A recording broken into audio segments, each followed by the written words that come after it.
Ibu ini ada testimoni.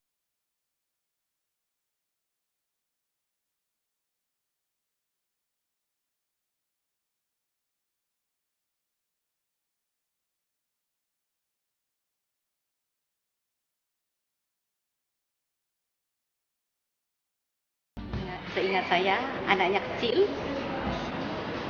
menik-menik, rambutnya pendek, pinter, mudah bergaul sama temennya, daya juangnya juga tinggi.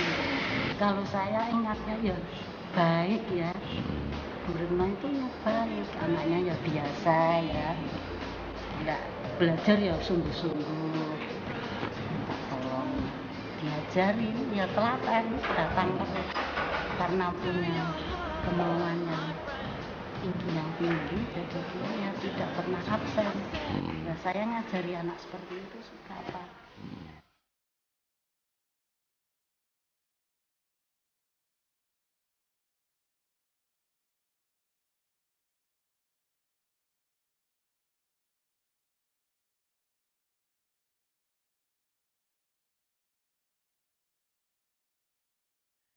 Itu foto zaman iya SMA ya.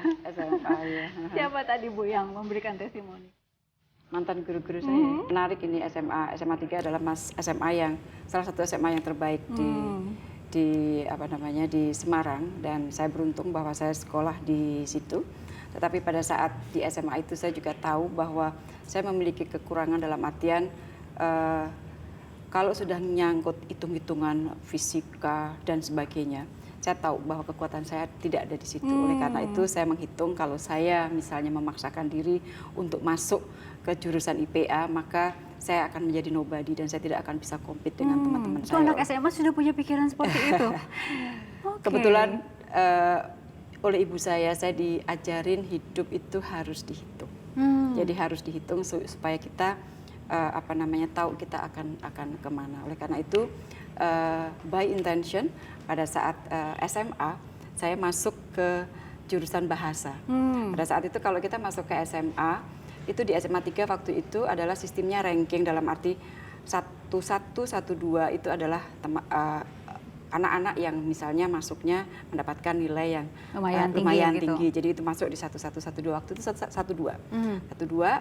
Nah, biasanya anak 11 dan 12 itu semuanya masuk ke IPA. Makanya waktu penjurusan tiba-tiba ada satu anak dari 12 yang kita masuk ke bahasa. Teman-teman saya bingung, ini gimana sih kok masuk? Geger. Tapi oke, saya jalani dan saya selalu menjalankan semuanya dengan hati, sepenuh hati. Tidak pernah main-main, tidak pernah ini. Oleh karena itu alhamdulillah hasilnya baik dari SD sampai perguruan tinggi. Kalau misalnya kita dulu masih ada sistem ranking ya, alhamdulillah selalu. Luar biasa, itu menjadi kebanggaan dan bisa cerita ke anak-anak, jadi contoh gitu ya Bu ya biasanya gitu. Nah tadi itu kan mengatakan bahwa anaknya kecil, pinter. Dari dulu berarti memang Ibu sudah menjadi hitungan ya Bu ya?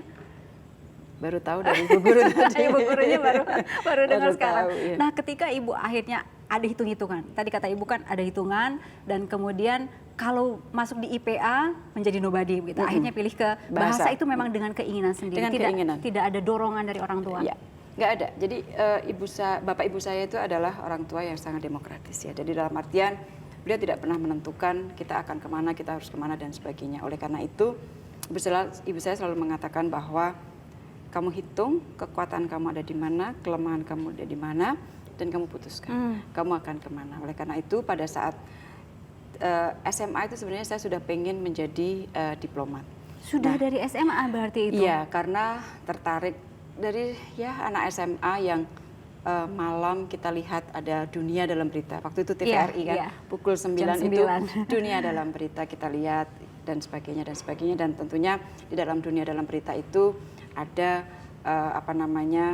berita mengenai masalah bagaimana perundingan, bagaimana meeting di PBB dan sebagainya yang menjadikan saya tertarik. Oleh karena itu tujuan saya adalah masuk di jurusan hubungan internasional. Oleh karena itu di Undip nggak ada. Oleh karena itu saya sudah menghitung, oke, yang terdekat dengan Semarang adalah Jogja. dan saya ingin masuk ke Universitas Gadjah Mada, dan kemudian saya lihat jurusan apa saja yang boleh masuk mengambil hubungan internasional dan bahasa kan bisa, waktu itu masih ada jurusan bahasa. Saya masuk melalui jurusan bahasa dan seterusnya saya masuk ke Universitas Gadjah Mada di jurusan hubungan internasional. Itu juga tanpa dorongan dari orang tua, jadi memang udah hitungan-hitungan ibu melihat dunia dalam berita ingin masuk ke sana. Iya. Dan dari ibu kan Semarang ya, kemudian di Jogja begitu. Itu harus indekos. Pernah ada yang melarang katanya Bu ya? Iya, karena waktu itu saya masih ingat pas saya mau pindah di tahun itu banyak sekali pemberitaan mengenai masalah kumpul kebo. Waktu itu di Yogyakarta lagi seru-serunya pemberitaan mengenai masalah kumpul kebo. Nah kemudian saya memiliki bude. Bude saya itu sebenarnya Ibu Suswan. Dalam artian bude dan ibu saya itu hamil pada saat yang sama. Saya dengan sepupu saya itu hanya beda September, Oktober, November, 3 bulan. Sehingga kalau ibu saya misalnya harus pergi nonton bioskop dan sebagainya, saya dititipkan ke bude saya. Saya diberikan ASI oleh bude saya dan sebagainya. Nah, pada saat saya mau pindah karena saya perempuan, saya anak nomor 1 dan sebagainya, bude saya almarhum pernah menyampaikan kepada ibu saya bahwa Mbok jangan anaknya dilepas ke Jogja. Jogja itu sedang ada isu begini. Dan to my surprise, ibu saya mengatakan, Mbak, aku percaya karo anakku. Saya percaya kepada anak saya dan saya kira apa yang sudah dasar fondasi yang saya sudah berikan kepada anak saya sudah cukup bagi dia untuk menjaga diri. Jadi kemudian setelah itu saya dilepas dan saya diantar oleh ibu saya dan saya diantar oleh bude saya. Ini Kenapa ya?